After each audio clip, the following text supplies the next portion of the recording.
Guys, আজ আমার বোনের অন্নপ্রাশন।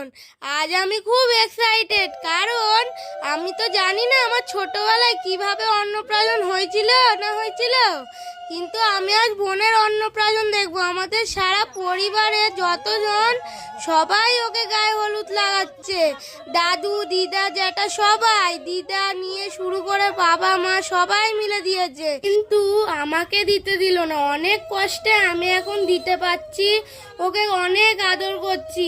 অনেকক্ষণ আমি দিতে চেয়েছি, কিন্তু আমাকে আর দিতে দিল না, কারণ আমার পিছনে অনেক দিদা দাদুরা ছিল, আমার কাকিরা ছিল, তাই আমি দূর থেকেই এনজয় করছি, পিছনে দাঁড়িয়ে। কিন্তু আমি ভাবছি যে আমারও টাইমে কি সবাই এত আদর যত্ন করে কি গায়ে হলুদ লাগিয়েছিল। যাই হোক, আজ আমি খুব খুশি আমার বোনের জন্য। এখন আমার বোনু স্নান করছে খুব আনন্দ করে। আমার বোনুকে খুব কিউট লাগছে, খুব সুন্দর লাগছে। আবারও দেখা হবে নেক্সট ভিডিওতে। Tata, by.